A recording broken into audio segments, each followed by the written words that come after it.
Welcome back to the channel, everybody. So I think what we're seeing is a lot of priming of the minds coming from large financial institutions as well as Ripple. They're priming the minds of the people for what's to come. So that way, when it happens, no one can say, we didn't know, we didn't see it coming. No, they told you. They just told you in their own way. They gave you justification. And I'm not saying they're telling you directly. Of course not. But they're giving justification for when something happens. People should understand why it happened. All right. Especially those who are perspicacious. Now, this article, we're going to start with this one. It'll feed into the next one. Ripple executive reveals why RLUSD demand is so high. Right. Why do you think that is? Why do you think RLUSD is, if you agree that demand is high going by the numbers, etc.? Because I know how people slant things when they speak about something that is their own. It's the best at all times. And I get that. That's business, right? I'm not saying it's not the best. But why do you think that is? That if it's doing great, why is it doing great? I'll put something on the table I think most people won't think about. Every time I see this, and I tell you it's a Trojan horse, I show you the picture of a Trojan horse with RLUSD on its head and XRP in its belly. There's a reason why, but it's multifaceted. Let me touch on another facet of that idea or conceptualization that I usually don't. When I see this and I hear about all these companies utilizing RLUSD, or they're going to, or countries allowing RLUSD in, like what's happening in the UAE right now, which they're going to get swamped with XRP. They love XRP over there, but I'll talk about that another time. What I see is companies, large financial institutions, and powerful entities and individuals getting involved with RLUSD to curry favor from Ripple, who they're expecting to be a powerhouse. Favor for a favor type stuff. This goes on every day, everywhere, on every level. You do something for me nice now, I expect you to do, or rather, I do something nice for you now, I expect you to do something nice for me later. That makes sense? Favor for a favor, one hand washes the other. This happens all the time. The reason I think that, I see this a lot in many industries. You can even look at, just touch on it lightly. You look at politics. A politician, someone sees potentiality in a politician, some large financial entity. They always have people watching. Just know that if you're getting into that. And they see you and you look like you're going to go far. Guess what? You have a book that you wrote. You have a painting. The book may not be that great to be a #1 bestseller. And even if it is a #1 bestseller, maybe it's not enough to make you $50 million, $100 million, right? Okay, keep that in mind. Or sometimes they have a painting. Maybe they have a painting. It doesn't have to be a politician. It could be anyone. They have a painting. It's a banana taped to a wall. This is a real art piece that sold for a lot of money. A banana taped to a wall. That's wild, right? But it's sold for a lot of value. What these entities will do is, so that you owe them a favor later, they'll buy that banana art at a high value. They'll buy that book and make you a ton of money. You become a millionaire, even though you may be making hundreds of thousands of dollars a year. Right? You should theoretically not be a millionaire in 1 year, making $100,000 a year, right? I'm just saying they'll do that. So what I'm trying to draw attention to, I think a lot of that's happening here. Hey, listen, we'll use your RLUSD, but we expect later when you rise to power, Ripple, SBI, Volante, Uphold, all you entities building on XRPL, when you rise to power, we expect you to look out for us, as we're looking out for you now. We don't have to use your stable coin. There's plenty of stable coins out there. We could use USDC. We could use Tether. We can make our own. We're going to use your RLUSD. We're going to let it into our country that we know moves trillions of dollars. Right? We'll let you into our conglomeration of nations that moves trillions of dollars. We'll let you build corridors here. So yeah, give us some of that RLUSD.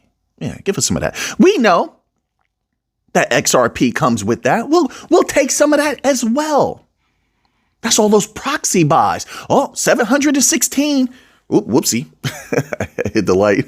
716 over $1 million movements of XRP into private wallets out of nowhere. I wonder who that was. Who could that be? Is that regular people doing that? I don't think so, but I could be wrong.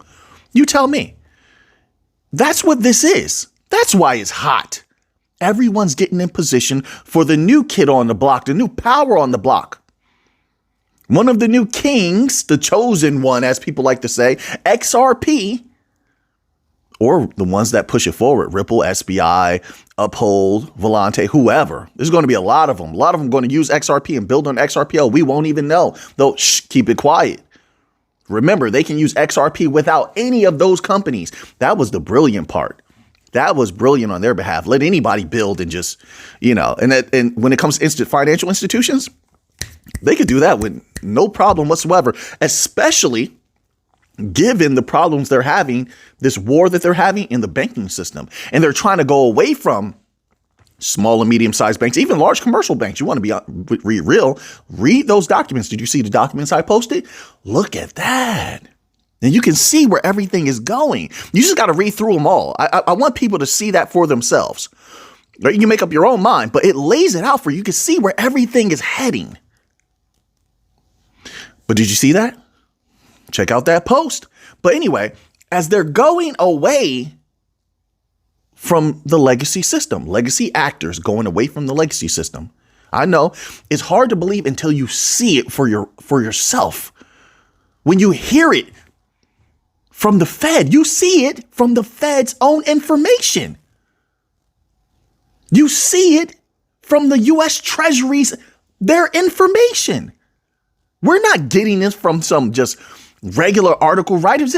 Folks, everything's on fire right now. One thing's on fire in a bad way. That's the legacy system. Another thing's on fire. DLT, that's a good fire. Oh, he's on fire. Like he's Michael Jordan or Kobe making shot after shot after shot. Michael Irvin in the early 90s, he's shaking people, Barry Sanders shaking people on a football field, getting a touchdown. That's the kind of on fire the new financial system is. You got two fires burning at the same time. One bad, one good. One burning the system down, one fueling the engine of this unstoppable train. I can only tell you what I think. Listen, plenty of people disagree with me. That's perfectly fine. I don't speak for them. I only speak for myself. I don't speak for you. I only speak for myself. All right. So if you disagree, that's perfectly fine. I'm all right with that. I'm not here to argue with you. All right. And I'm not here to convince you either. Yeah. You have to always say that. But that's what I see. That's what I see happening here. And they know it. Ripple know they're taking advantage of it. The Trojan horse is in play, period. You don't get global reach without XRP. You don't. You think, what? How could you say that? I heard you. I heard what you said. I heard what you thought. How dare you? I'm just kidding with you. You can think whatever you want. But the reason I say that is you see Europe, again, they reiterate their intention to chop off at the knee US dollar denominated stablecoins. So US dollar stablecoins are siloed even with their allies. China has been speaking about, of course, that's just a given. They don't want the proliferation of US dollar based stablecoins in China. So RLUSD and all these US dollar stablecoins are cut off at the knee there as well. Everyone's going to cut each other off because they know stablecoins are a Trojan horse. If not, you tell me why. Something that is so problematic like stablecoins is being attempted to proliferate globally, and yet everyone's cutting it off at the knee. Why? Wait, no, don't tell me that. Tell me. I'm just asking questions. I'm asking questions. Nothing wrong with that. If Socrates can ask questions, I'm going to use this every time. If Socrates can ask questions, Plato, Aristotle, look at the great line of questioners. You know that? Socrates taught Plato. Plato taught was it Aristotle, Socrates, Parmenides, and Zeno all asking questions together while Plato is taking notes. There's no coincidence that all those brilliant minds were question askers, especially Parmenides. Holy smokes. So I'm a question asker. There's nothing wrong with it. That's what I'm saying. I'm just using that to justify. Ask questions, folks. You're in great company if you do.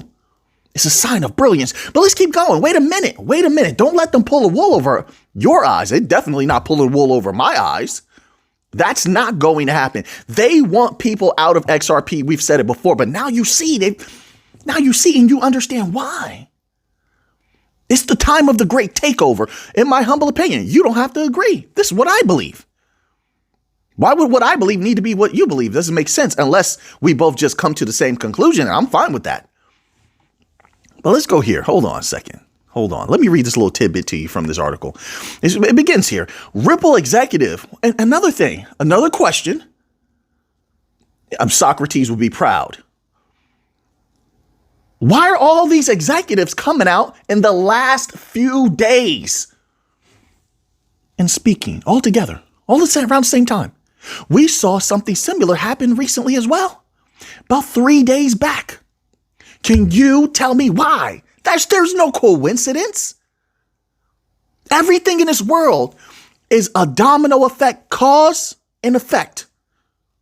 If there's an effect, this is the effect, them coming out speaking. What was the cause? I'm simply asking. There's nothing wrong with that. If this is the effect, they've come out, they're speaking about XRP, they're promoting XRP, they're saying certain things about RLUSD as well. What's the cause? Do you think this is it? Wait until the next article. You think this is it? Wait until we get to the next article. And if you like this type of content, take the power is yours. Don't let the power go to waste. Take those powerful hands, boom, boom, boom. Make a difference today. Make an impact today. We're not on this earth for very long. I guess that's perspective, right? Some people are like, there's a long life, Mick. And some people are like, it's a short life, Mick. That's perspective, right? Perception. My apologies. Perception. All right. It's perspective, right? Your perception, the things that you take in from your environment is shaped by your perception, perspective, perception, right? Perception based on the lens of the mind. Am I getting that correctly? Right. Somebody's like, no, Mick, you got that a little confused, but I'm on the right track. Even if I did, I'm pretty sure I'm correct, but I'm on the right track. All right, let's keep going. So now it continues. Ripple executive Reese Merrick, that's one name, has shared in a recent post that demand for RLUSD. Sorry about that. I keep hitting this thing here. And I need to plug that in a little bit better. My apologies, folks. Is rising as stablecoin use expands beyond trading. Did I read that entirely? Did I mess up? I'm a little bit tired. Reese Merrick has shared in a recent post that demand for RLUSD. Yes, but why? He mentioned that global payments are shifting to digital assets. And okay. And how is it expected in continued fragmentation, which we read from which institution was that spoke about it recently? I can't remember. I think it was the BIS speaking about fragmentation once again. It was within the last week. So in an environment of increased financial fragmentation, that's how they phrased it. How is this supposed to work? Since RLUSD is not going to be used in most places.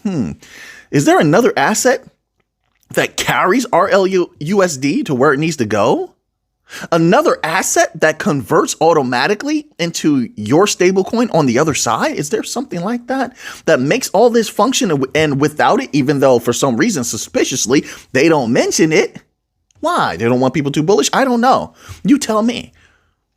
But is there another asset that makes all of this go round that's being left out of the conversation? Oh, you mean XRP? So wait a minute. The more you use RLUSD, the more you have to use XRP. That's interesting. So increased use of XRP, including which is going to be continuous and very high in the future, considering interbank payments, payroll, RWA, all that good stuff in the future.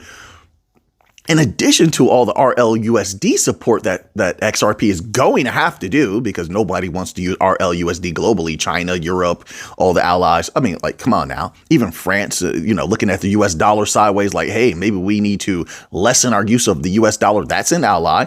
So what I'm trying to show is this highly siloed is, So is there an asset that makes all that go? XRP. It's the key to everything. So how does that price not skyrocket? How is this really not veiled news about XRP? I mean, you tell me. I'm quite sure. I know there's a lot of contrarians. I know. I love you. I love you. Don't worry about it.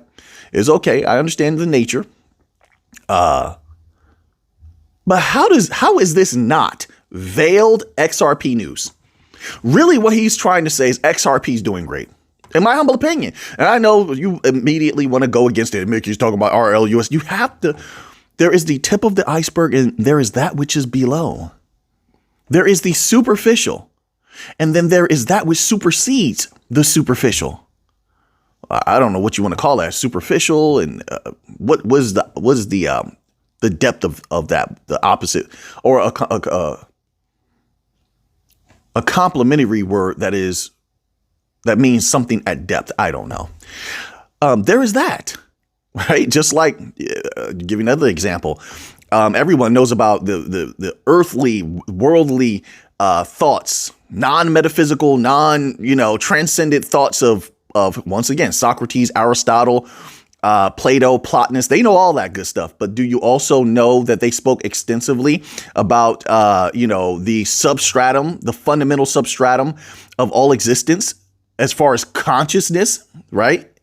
And their views vary here, there, from person to person. Of course, Socrates thought a little bit differently than Plato. Plato thought a little bit differently on it than Aristotle, right? So I'm just showing there's levels to this. Sure, we can look at the world, the superficial aspect, the RLUSD, but what's below that? What really runs things? What's the fundamental substratum of all of this work that's about to happen, all this good stuff? XRP is the fundamental substratum of the XRPL. Simple as that. And that's what's more significant than the fundamental substratum. One that cannot not be subrated. Let me not use the word subrated. I use that all the time. And people are like, what are you talking about? Subrated cannot be negated. Subrated and negated means the same thing. You can't negate XRP and what it does. It is the XRPL. All right, let me stop there with that article. Hold on, because I don't know how long this video is now. I'm trying to see. I can't see that. Sometimes it shows the time. Sometimes it does not, unfortunately. Let's go here. Why does this other executive, this article is coming out the 29th. The other one came out. Hold on. Both of these articles dropped the 29th. Now, I'm not saying that it doesn't necessarily mean this is when these people made the comments, but this is when these articles are coming out. I'm led to believe, although it doesn't mean it's right. I'm led to believe they just made these comments within it's either today or within the last few days, right? These are both current articles. I'm just trying to establish that because I'm asking, why are they all coming out speaking at the same time? What is the cause? So then you have this article here, folks. Let me make sure this is the correct one. Wait, no, it's not. It's not the correct one. Hold on. This is the correct article. Here we go. Top Ripple executive. So all of these so-called top Ripple executives are coming out. They didn't send foot soldiers. They came out themselves, huh? You believe there's no cause. Let's go. Top Ripple executive. XRP will learn from Solana. You know why he's saying that? Because he used to work for Solana. He used to work for Solana. Wait a minute. So already we're establishing a connection between XRP and Solana, Ripple and Solana. You don't say. Isn't that interesting, folks? You don't think something is in the works here? They send him out with his connection to Solana to speak about XRP and Solana. Well, let's remember a little bit of history. Ripple first was speaking about Hedera at one time. Then only for Brad Garlinghouse and Lehman Bear, the leader, creator of HBAR, Hedera, to come out and say Hedera and Ripple are going to work together. I don't know what's happened with that since that time, but I'm quite sure that that has advanced, but we'll wait to hear more. They said they're going to work together. Okay, that's one. That's one. Just in case people try to write that off. Like, oh, but that's just Ripple and Hedera. Wait. Ripple and Cardano were at one time speaking about each other. It became very positive. Oh, we should learn from each other. We should work together. Then Brad Garlinghouse and Charles Hoskinson both came out and said that Ripple would be working with Cardano and Cardano will be working with Ripple. Interesting pattern here. You don't see a pattern? Are you sure about that? And now here we have it. We have a top Ripple executive. This is what they're calling this individual, not I, they. Speaking positively about Solana. I'm just asking about possibilities here.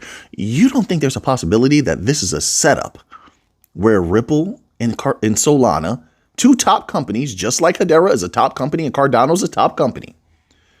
Opinions are going to vary on that, but that's just a fact. You don't think that this is maybe a little bit preemptive, a precursor, maybe a priming of sorts for them to work together at some point in the future? Huh? Ripple has been speaking a lot about smart contracts. Native. They got to have those native smart contracts. Why? You have others like Flare, etc., bringing smart contracts or have brought smart contracts to the XRPL and XRP. But there's this major push for native smart contracts. Oh, that's right. Wait a minute. If you got a ton of banks, they don't want to go through intermediaries. They want to be able to do it natively on your chain, which means there's a possibility that they've gotten a huge influx. I like to say huge. I'll just say influx to be more neutral, right? That pleases people. Not that I'm trying to please people, but why not be a little bit kind? Not nice, kind. You know the story of nice Nicias, huh? You know the origination of the word nice? Yeah, I don't use that. Kind. I'll be a little bit kind. That means that there's a possibility they've gotten an influx of banks and now they must acquiesce to the bank's demands because they must please them. And they're in such a position to take those trillions of dollars. They don't need to mess anything up. So when the banks say, hey, we want native smart contract, Ripple says, let's push for that. When the banks say we need extra security, you get the article. They come out and say, hey, we're working on security. They need to cut you off at the pass before you start. It's like a mind control thing. Let's speak on it first and put our thoughts out there. So it's sometimes with a lot of people, when companies and article writers say something, it supersedes that person's thoughts. They're like, oh, that's what it is. And they just take it. And that's it. They take what they say and that's it. The people a lot of times don't question it. That's what I think that is. So anyway, circling back to this here, I think that's what this is. You're talking positively about Solana. You're making this huge push about smart contracts. Why not also, and I'm not saying they're going to stop working on their native smart contract capability, XRPL, Ripple, according to David Schwartz. That's what that article said, all right? I'm not saying that. I'm saying they may also, and it would be wise to work with Solana. You're already working with Hedera. You're already working with Cardano. And on top of that, Cardano said that they're attempting to work with Chainlink. Let's see how that goes. I honestly think that Ripple should reach out to Chainlink as well. I think it'll go a little bit better. But that's what they say. So if Cardano begins working with Chainlink, then vicariously Chainlink is working with Ripple if that occurs. If all of those top chains are working together, you think that Solana they just want to be on the outside? So they would just stay on the outside? They could. But I believe they reach much greater heights if they're working with all these powerhouses that are going to be the dominant system coming up. In my humble opinion, I don't see it any other way. They have all the connections for the collection. All right, so he continues.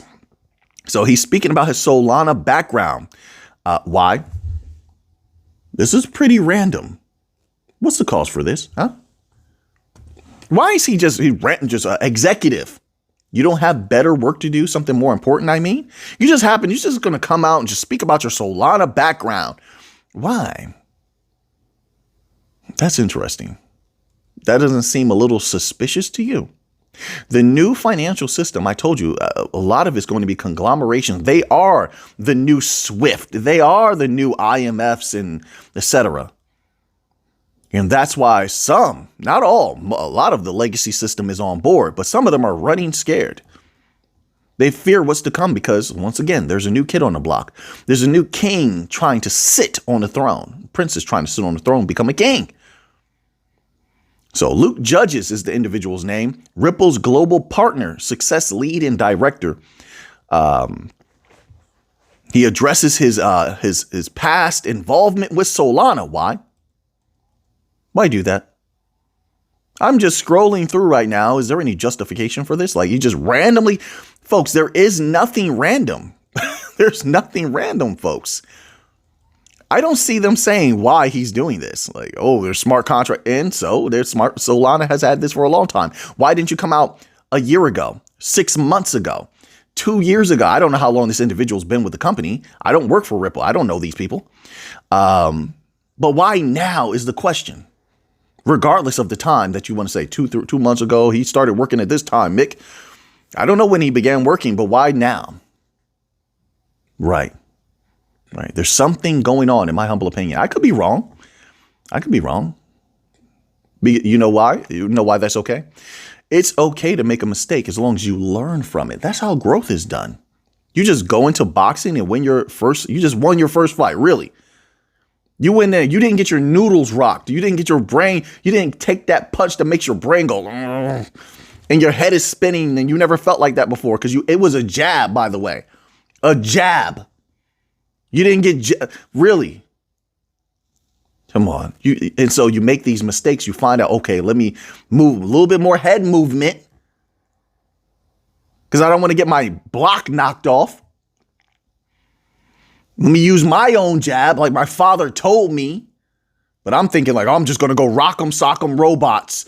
No, you have to use your jab. But we make these mistakes. And you learn. And you become better. Yeah, you become better. You made the mistake. Okay, now you did something different now. You just improved. So it's not a bad thing to make mistakes. It's a bad thing if you make a mistake and you don't grow from it. You don't learn from it. It's a great thing if you make a mistake and you learn from it and grow. That's like watering your own seed. It's like a self-watering seed. You're going to grow from this water that you have given unto yourself. That makes sense? All right, I'm going to leave that one here.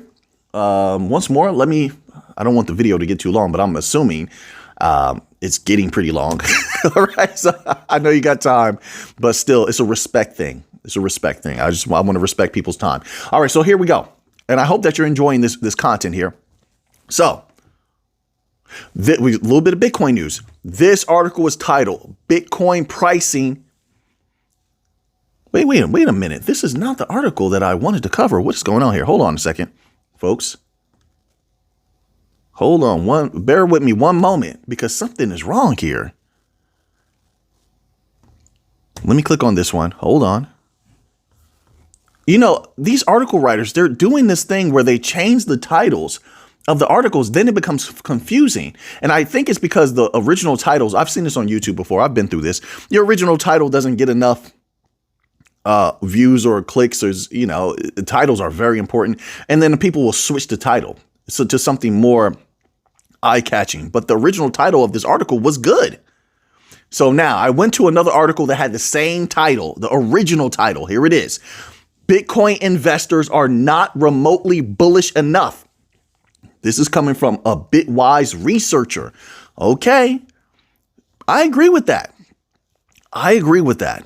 Let's hear what he has to say. It says the price performance of Bitcoin in the final quarter of 2025 has been a major source of worry for the crypto crowd, and rightly so. At some point in the past few weeks, the premier cryptocurrency looked set to end the year deep in the red zone. Over the past week, Bitcoin price has shown signs of a healthy recovery. Yes, that's resilience. That's what I was saying. It says here, what has BTC priced in already in a November 28th post on social media platform X Bitwise's European head of research? Oh, so this is a real serious business. Okay, I like this. Andre Dragosh, so you have a name to look up, provided an answer to the what is priced in already, unquote, question being constantly faced by Bitcoin investors. My question is only about catalyst, positive catalyst. Do the positive catalyst outweigh the negative? And as of now, yes. They're so powerful, these positive catalysts. Nations want Bitcoin. States want Bitcoin. Large asset managers want Bitcoin. Banks want Bitcoin. It doesn't get more bullish than that. And none of those have gotten out of their nascent phases of dealing with Bitcoin. They haven't. According to the macro analyst, the flagship cryptocurrency is pricing in the most bearish global growth outlook since 2022 and 2020. Dragosh revealed that he was able to determine the level of global growth expectations Bitcoin is already pricing in by employing a set of leading macro surveys. Quote, Bitcoin is essentially pricing in a recessionary growth environment, unquote, the Bitwise researcher wrote. He continues, he adds, personally, I tend to be a macro contrarian because Bitcoin can both under and overshoot the prevailing macro outlook. Pricing of any asset is essentially macro sentiment. This is also where most of the alpha is made, in my view. As earlier mentioned, the last time macro expectations were this pessimistic was in 2020 and 2022, with Bitcoin undershooting the macro outlook before making a strong comeback. Dragosh believes that a reenactment of this scenario is currently at play. All right. The Bitwise European head of research then noted that, quote, global growth expectations will accelerate from here based on the amount of preceding monetary stimulus. There's been a lot of that going on lately and a lot of discussion of that. They're discussing that in China. They've done it or they're setting up to do it in Japan. We'll see, folks. All right. Which points to a re-acceleration well into 2026. Dragosh mentioned that the last time there was this asymmetric risk reward was during the redacted, that time period, where the Bitcoin price had surged 6x by year's end after initially crumbling after the March 2020 shock. The macro setup can be likened to a, quote, coiled spring or a ball underwater. All right. So he's super bullish on Bitcoin. So now that you have that information, what are you going to do with it? I know what I'm going to do with it. So until next time, everybody, let's get to the money.